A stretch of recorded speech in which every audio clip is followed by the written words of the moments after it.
Podcast Nada. Podcast Nada. Podcast Nada. Podcast Nada. Podcast Nada. Podcast Nada.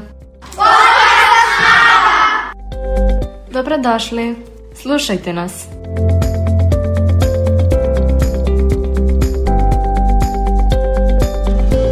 Zdravo svima i dobrodošli u novu epizodu našeg školskog podcasta. Danas vam donosimo priču o jednom izuzetnom projektu koji je realizovan u našoj školi. Boostuj zdrave navike. Razgovarat ćemo sa školskim pedagogom, čućemo šta su nam rekli voditelji seminara, a svoje iskustva podelit će i 4 učenice koje su učestvovale u projektu. Ostanite sa nama.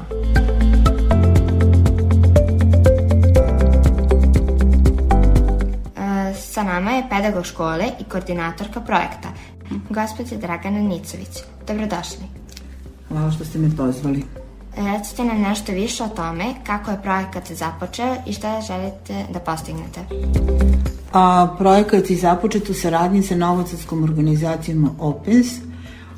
Započet je tako što je održana obuka za koordinatore, zatim trodnevna obuka za voditelje, odnosno vršnjačke edukatore i na kraju vršnjački edukatori su održali predavanje u odeljenjima od 5. do 8. razreda na temu Boostuj zdrave navike ili o zdravim stilovima života. Cilj ovog projekta jeste da se kod učenika osvesti značaj zdrave ishrane, umereno korišćenje slatkiša, slaniša i ono što šteti zdravlju, o značaju fizičke aktivnosti kao i o značaju mentalne higijene koja nam je potrebna da bismo bili zdravi i da poruka bude da zdravlje nije samo odsustvo bolesti, nego opšte blagostanje organizma. Kako su reagovali učenici? Onako kako sam očekivala, prihvatili su učešće u projektu vrlo lepo, srećni su jer su stekli nova znanja i ta znanja mogu da prenesu svojim vršnjacima kako bi bolje primenivali zdrave navike ili zdravu ishranu. Hvala vam učešću u podcastu. Nema problema, pozovite me ponovno. U nastavku ćete čuti izjave voditeljki seminara za učenike koji je u našoj školi realizovan od novembra do decembra 2024. godine.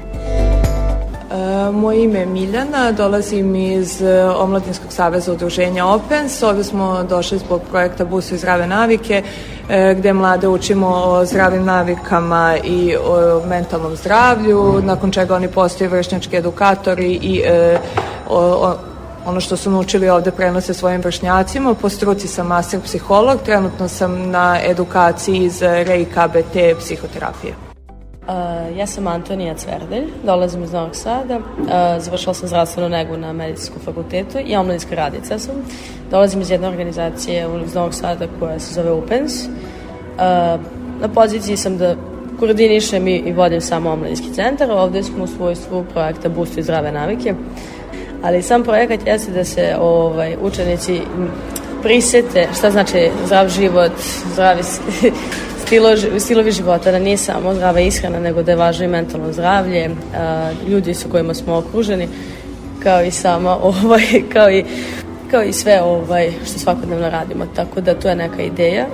Vaši đaci već znaju dosta stvari, tako da do sad smo imali veoma prijatno iskustvo, tako da više smo u razgovoru i diskusiji sa njima nego što smo i u ulozi da učimo zapravo tu neku teoriju. Tako da drago nam je što će oni moći da prenesu dalje putem vršnjačke edukacije vašim đacima informacije koje su stekli i samo znanje. U principu to je to. Hvala vam puno. Molim. Sa nama su danas 4 učenice 8. razreda koji su učestvovali u projektu. Molim vas, predstavite nam se. Ema, Magdalena, Nina, Marija. Dobro nam došle. Hvala. Molim vas, ispričajte nam šta ste naučile na seminaru koji ste pohađale u okviru projekta Boostuj zdrave navike. Pa pre svega na tom projektu naučili smo o zdravim navikama u svakodnevnom životu, a isto tako i o zdravoj ishrani. Takođe, naučili smo da je unos zdravih namirnica veoma važan za naš organizam, a takođe za nas svakodnevni život. Najzanimljivije je lično meni bilo to što smo konstantno imali grupne radove, a isto tako i istraživačke radove.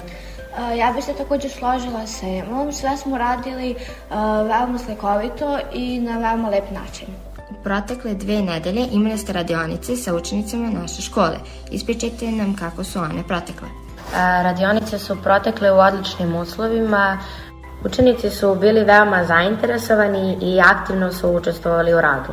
Znali dosta o ovoj temi i davali su mnogo tačnih odgovora i također su saznali nešto novo. Kako je projekat uticao na vaše svakodnevne navike? Moje svakodnevne navike su se promenile. Počela sam da primenjujem naučeno i primenjivat ću i dalje jer se mnogo lepše i bolje osjećam. Krenula sam da pazim šta unosim u svoj organizam kako bi poboljšala svoje zdravlje. Šta bi poručila za kraj svojim vršnjacima?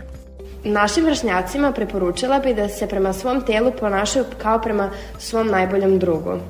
Ja bih također preporučila da uvedu dosta fizičke aktivnosti u svoj život i da brinu o svojoj ishrani. Preporučila bih im da neguju svoje fizičko i mentalno zdravlje. Bilo bi dobro da obrate više pažnje na svoje higijenske navike jer i to spada u zdrav život. Hvala vam što ste podelili svoje iskustva. Za kraj želim da istaknem da je Boostuj zdrave navike projekat koji pokazuje koliko je važno ulagati u sebe.